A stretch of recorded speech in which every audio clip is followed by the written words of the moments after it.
Okay, so now that I know what direction the show is going to take, I need to ask Saban one thing.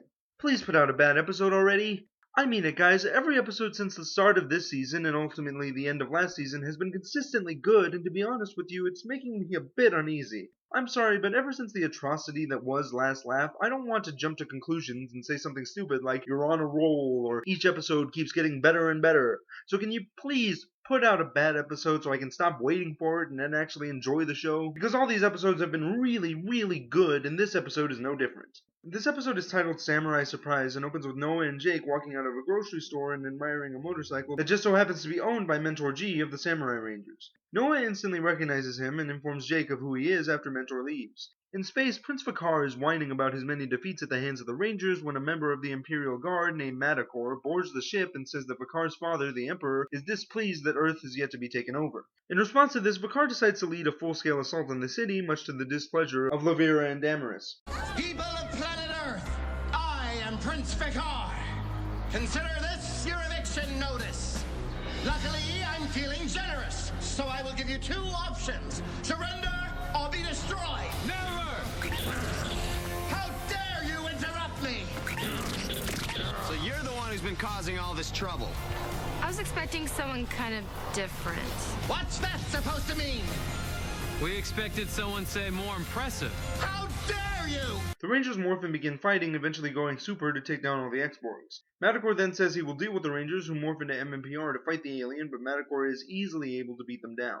The Rangers go galactic and take on Madakor again, while Noah tries to take out the Prince himself, but is stopped by Argus. Madakor knocks the Rangers out of Galaxy mode, while Argus beats Noah back to his original morph state. However, Noah uses his blaster to injure Vakar, forcing the aliens to retreat, and once they are back in the ship, Vakar orders Madakor to finish the Rangers. Back at Ernie's, Jake, Noah, and Troy are discussing how strong Madakor was, Jake wondering if they can actually beat him before they meet former Samurai Red Ranger Jaden. Jaden says that he and Mentor G have been watching the Rangers and gives the guys a power disc to help them fight Madakor before disappearing. At that moment, the Rangers are called about attacking Madakor and come face to face with a monster who says he will restore the prince's honor, and the fight begins. After taking on a few X-Borgs, the team morphs and Jake fights Madakor, taunting the prince before Madakor knocks him back and the other guys come in to help. When Madakor is able to take on all three of them, the Rangers morph into Super Mega Mode.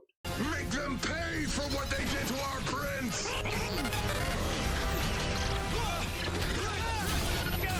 We need our legendary powers! It's morphin' time! Jaden said to use our instincts to sense their next move. Let's do that and use our best legendary mode to fight them with! Legendary Ranger mode! Operation Overdrive!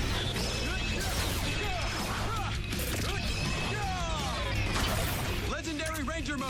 Ninja Storm! Ninja Sword!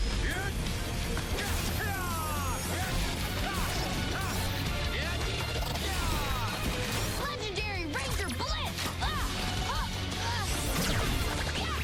Troy's right. We just need to stay one step ahead of them.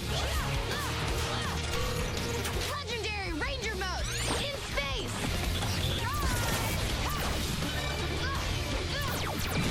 I sense a new attack coming. Legendary Ranger mode, Dino Thunder. Power up!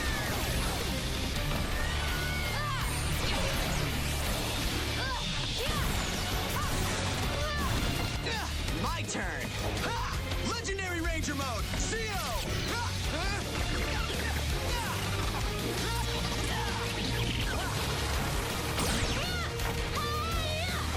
Bet you didn't see that coming. And here's a little something extra to boot. Legendary Ranger mode, Time Force. Time's up, boys. Time Strike, attack. The Rangers retake Super Mega Mode to take down all the X-Borgs and Bruisers and go Samurai to fight Madakor using the disc that Jaden gave them to take him down before finishing him off with a Super Saber Strike. Lavira then causes Madakor to grow and the Rangers form the legendary Wild Force Megazord, but Madakor is able to hold them off. Jaden and Mentor, who are watching the fight, then give the Rangers Samurai power to form the legendary Samurai Megazord, which despite being as clunky as the original Samurai Megazord is able to take down a large number of giant bruisers and use a gigantic Fire Smasher to cut Madakor in half. After the fight, Jaden and Mentor comment on the new team before riding off, and the episode ends with the Rangers talking about meeting Jaden, and Jake getting jealous when Gia says she heard Jaden is cute. Much like last episode, this episode is a pretty good tribute to the Samurai team and is another celebration of the Ranger legacy. However, when I first read the title of this episode, I was actually expecting a team-up to happen with Megaforce and Samurai, which would have been perfect since we didn't get that last season. But instead, we only get one returning Ranger and Mentor G, with neither one of them getting a fight scene, which is disappointing to me. I mean, given the dialogue that both of the characters have throughout the episode, I can kinda see why Jaden doesn't morph into Samurai Red to help out, but you're telling me we don't even get an Adam Park moment where he fights a few monsters on Morph? Now that seems a little far-fetched. Still, despite my initial disappointment on not seeing a Ranger team-up, this episode is really good. I like how Madakor is so strong that the Rangers actually need Jaden's help to take him out, and it was really cool to see the old Mighty Morphin suits again. And no, I don't care if the Rangers were beaten down by Madakor while wearing MPR, just seeing the suits in action again was enough for me. Now, I will admit I was thrown off by seeing Noah, the Blue Ranger, as the one to take on a general fight for the first time this season, since it's usually a Red Ranger thing, but Noah is such a good character in this show that I think he's earned this fight.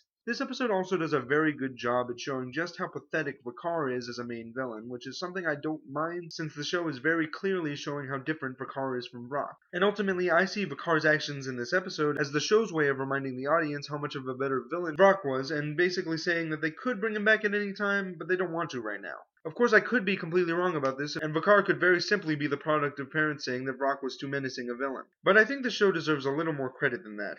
I'm Nick, aka Iron Man 1993, and may the power protect you.